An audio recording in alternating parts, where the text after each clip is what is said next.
কর্মসূচি এটা ডিলার পরিবর্তন হয়েছে, নতুন ডিলার পেয়েছেন আপনারা এবং যারা ডিলার পেয়েছেন অত্যন্ত ভালো মানুষ। আপনারা সুসংঘবদ্ধভাবে সারিবদ্ধভাবে আপনারা সেই চালটা সংগ্রহ করবেন এবং এটা যেহেতু আপনাদের ভোক্তার কারণে দেওয়া হয়েছে, ভোগ করার কারণে দেওয়া হয়েছে, এটা আপনারা কোথাও ক্রয় বিক্রয় করবেন না। যদি ক্রয় বিক্রয় করেন, এখানে সরকারি প্রতিনিধি আছে, তারা যদি কোনোভাবে বুঝতে পারে যে আপনারা ক্রয় বিক্রয় করছেন, তাহলে কিন্তু আপনাদের কার্ড বাতিল করতে বাধ্য হবে। আমরা চাই না যে আপনারা আমাদের এলাকার মানুষ, আপনারা আমাদের মা ভাই বোন, আপনারা কোনো অসুবিধা পড়েন, এটা আমরা চাই না। অতএব আপনারা সুস্থভাবে এই চালটা সংগ্রহ করবেন। পাশাপাশি আমার বাসা চাঁদপুর এলাকার যারা আছেন, এখানে আমার দুই মুরব্বী আছে, তাদের সাথে কোনো সমস্যা হলে কথা বলবেন, কথা বলে আপনারা সমাধান করে নেবেন।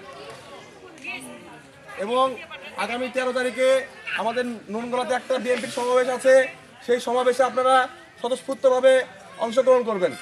সবাইকে ধন্যবাদ, ভালো থাকবেন, সুস্থ থাকবেন। আসসালামু আলাইকুম। সরকারি খাদ্য বান্ধব কর্মসূচি এই রাঙ্গামাটার পয়েন্টে নতুন ডিলার নিয়োগ হয়েছে। আগামীতে আগে যে ডিলার ছিল পরিবর্তন হয়ে নতুন ডিলারের মাধ্যমে চাল বিতরণ হচ্ছে। ইনশাল্লাহ আপনারা নতুন ডিলারের মাধ্যমে চালটা সংগ্রহ করবেন। পাশাপাশি এটা যেহেতু সরকারি খাদ্য বান্ধব কর্মসূচি, এটা আপনাদের ভোগ করার জন্য দেওয়া হচ্ছে, এটা আপনারা ক্রয় বিক্রয় করবেন না, এবং যদি ক্রয় বিক্রয় করেন, যেহেতু এখানে ঊর্ধ্বতন কর্মকর্তা আছে, তিনি কিন্তু আপনাদের কার্ড বাতিল করার ক্ষমতা রাখে।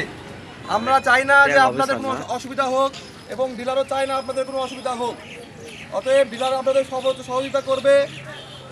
ডিলার যদিও আপনাদের গ্রামের সন্তান নয়, আমাদের পার্শ্ববর্তী গ্রামের সন্তান, এখানকার ডিলার এর মাধ্যমে পরিচালিত হবে।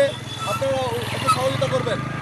পাশাপাশি আগামী 13 তারিখ নুনগোলা ডিগ্রি কলেজ মাঠে আমাদের বিএনপির একটা সমাবেশ আছে, সেখানে ইনশাল্লাহ আপনারা সবাই উপস্থিত থাকবেন। সবাইকে ধন্যবাদ। আসসালামু আলাইকুম। তিনি আপনাদের সামনে কিছু কথা বলবেন। আসসালামু আলাইকুম ওয়া রাহমাতুল্লাহ। আপনারা কেমন আছেন? ভালো। কি বলে শোনেন। বাংলাদেশ সরকারের যে খাদ্য বান্ধব কর্মসূচি, কয়েকটা দিন আপনারা একটু সমস্যা ভুক্তভোগী ছিলেন, কারণ ডিলার ছিল না। আবার নতুন করে ডিলার নিয়োগ হয়েছে। ইনশাল্লাহ নতুন ডিলারের মাধ্যমে যে চালটা পাবেন, আপনারা ইনশাল্লাহ সুস্থভাবে সেটা গ্রহণ করবেন। পাশাপাশি এটা যেহেতু সরকারি আপনাদের ভোক্তার ভোগীর জন্য নির্ধারণ করা হয়েছে, এটা আপনারা কোথাও ক্রয় বিক্রয় করবেন না। যদি ঊর্ধ্বতন কর্মকর্তারা জানতে পারে, হয়তো বা আপনাদের কার্ড বাতিল হতে পারে।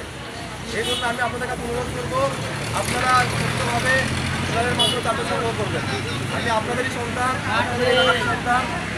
আপনাদেরই জন্য আমরা কাজ করতেছি। ইনশাল্লাহ আগামী দিনেও কাজ করব।